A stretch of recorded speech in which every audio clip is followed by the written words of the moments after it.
and he, in many ways, was a great person to launch a new experiment, which is to have a player become a brand. And this is perhaps Michael Jordan's largest influence on the culture, is the degree to which he became a brand. And today he is the richest athlete on earth. Forbes has his net worth at $2.1 billion. Wow. 90 million of that was from salary. The other 2 billion is basically from lending his name and likeness to help other people sell shit. At the end of year 4, they hoped to sell $3 million worth of Air Jordans.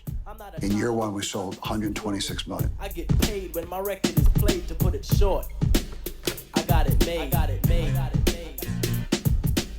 As a commodity, Michael Jordan is as hot as a Cabbage Patch doll right now. The endorsements are fast and furious. The photo sessions seem endless. I started wearing my wristband. I got it on. Nice. Like right in the same spot where That's Michael. the Lakers purple? This is Raptors purple. Oh, It's similar to Lakers purple, but it's definitely a Raptors purple. And Gotcha. and so it's yeah, this is where he would wear his, and I would wear mine, even when I wasn't playing ball. Like I would wear it all the time in that spot. It got so dirty, and then I was back visiting my mom a few years ago, and I found it, and I tried it on, and I swear to God, I felt power. Like I just like feeling it on that, and then I got some new ones, and sometimes I wear them now. But it was like a physical reminder of like my identity is hard work. And so the irony of the brand of Michael Jordan is that what's going on here is like one of the things that's most attractive about him is his work ethic. And then you're using that brand to sell these ridiculous shortcuts to being like Mike. Like the idea that you, by eating a hamburger, are somehow more like Mike than you were before you ate a hamburger is ridiculous, right? Right. But that's what advertising is. And Michael Jordan, like, not him himself, it's all the people around him. It's all the people who made billions of dollars off of basically tricking us into thinking that this had something to do with Michael Jordan. And he kind of represents a new era almost in the history of capitalism, like in the sense of how much money he moved into some of these corporations, into McDonald's, into Coca-Cola, into Gatorade, into Nike, into Hanes, like underwear. Like these are the underwear that like Michael Jordan wears. You know, it was ridiculous. Like Saturday Night Live even did a skit at the time, making fun of, like, with him when he was the host or whatever, like making fun of, like where they did like a Michael Jordan tampon commercial, I think it was, or something. Like they were just making fun about like he'll sell anything. Yeah, I mean, and that's kind of the order of the day today, right? You see athletes, you're like, what, Shaq? Why are you teamed up with the General on car insurance? You know, you got all that money from your NBA stuff. You've got TNT. You know, you're still making it. You know, and you're with the General, and also with like Icy Hot, and with those little bands, the copper stuff. Right. And I respect it. Do what you need to do, but at the same time, I guess that wasn't a thing really before Jordan. And the complexity of what makes Jordan is complex. It's a lot. It's deep. It's the things that make Jordan who he was is a whole series, a web of challenges, and like challenges accepted and beaten and surpassed, and it's like inner will and drive. And you can't get that you can't sell that. And so they're gonna kind of push you towards the sneakers. Exactly. And you saw how important he was to the NBA brand when when his career ends finally, and arguably one of definitely the top 2 or 3 best players in the league at the time, and the player who we talked about earlier who was getting a lot of attention was Allen Iverson. And Allen Iverson is like a pretty interesting contrast to Michael Jordan in terms of his style. Practice? Were you talking about practice? Practice? Yeah. Exactly. And also the way he dressed. Michael Jordan's from rural North Carolina, and Allen Iverson's from urban America, and a generation later. It's that a much totally different approach, a totally different sensibility. And his approach, he embodied what I was talking about earlier on the guys who wouldn't lace up their sneakers, the guys who would they come on the court, and the whole point was to show that I'm better, and I'm not even putting any effort in. Right. And you saw how the NBA reacted, this is the era where they start to put in dress codes. Dress codes, exactly. They start to fine players for how they speak. The NBA basically comes in and goes, act like Jordan. Or we're going to fine you. So one of the reasons why Jordan was so beloved too by these corporations was that Jordan is like uniquely in the history, I think,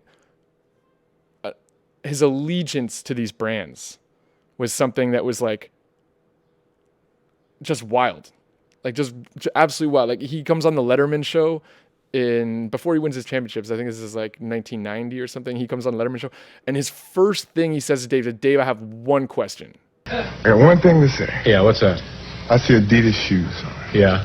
Why? Well, now we can't talk about this because the last time we started talking about shoes, there was a huge deal, and they had to run up to the legal department and wake up the attorneys.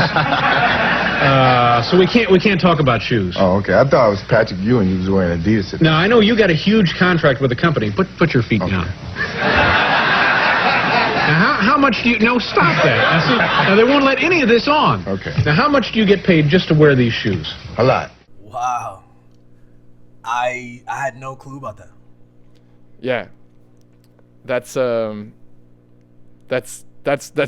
part of Michael Jordan. You know, that's like this incredible allegiance to these companies. And the same way that he was dedicated to winning for his team, he was on Team Nike. He was on Team Hanes underwear. He was on Team Gatorade, I guess. And they love that. And you see it affect other areas of his life. And here's one of them from the... Jesus. I mean, the way they lay out the stakes so clearly, the contrast between the two candidates. Jesse Helms, his name is legend. He's one of the first 15 people you think of, I think, in terms of historical racism in this country. And I remember this, and I remember that quote, and I remember it being, at some point people were saying it wasn't true, like it was like a rumor. And I wonder if there's audio. I guess there isn't, because if there was, there might be in this. No, he admits to the quote. He says he said it as a joke when he was talking to, I think it was Pippen on the bus or something, and there was a reporter there who wrote it down. Okay. But he said, I'm not going to take it back either. And his whole statement there about, I'm not going to stand up and support somebody I don't know. Well, it's like, call him up. You're like one step away. You think a guy running for North Carolina senator is not going to pick up Michael Jordan's call? This is like the number, this is the most important thing on his docket right now, is probably getting Michael Jordan on board, And so that's kind of bullshit. And then the idea of like, well, I'm not going to speak for him, but I will send him money. So it's like, oh, so you do support him. So like you do at some level agree that he should win, and this would be better for everybody if he won. And so, but he won't lend the weight of his personality and of his risk brand. His brand, for sure. Mm-hmm. Like the brand is above all. And so here's what's difficult though, because I watched that, and that kind of makes me sad, because we just came from talking about the Be Like Mike thing, and it extends further than just on the court. People today, I would think that, and LeBron is a continuation of this though. LeBron said several years back that one of his goals, apart from winning championships and all that, is to be the highest paid athlete ever. And we now have a culture that totally understands and rationalizes that and makes that cool and sexy. Like, that's a legitimate goal. Yeah. And the goal of like standing up for these broader issues also exists, but it exists in a different space. He will always say, I'm not an activist, I'm not a politician, this is not my thing, I dedicate myself to sports. And in some ways this is in line with what we talked about with Dave Chappelle last week, of the criticism. It's like, you shouldn't need me to tell you this guy's the better senator. Like this should be obvious. They shouldn't hang on Michael Jordan. It's a shame it does, And so it's an interesting critique of our culture, but there are like serious issues that he is deeply involved in. Sweatshops, right? Like, his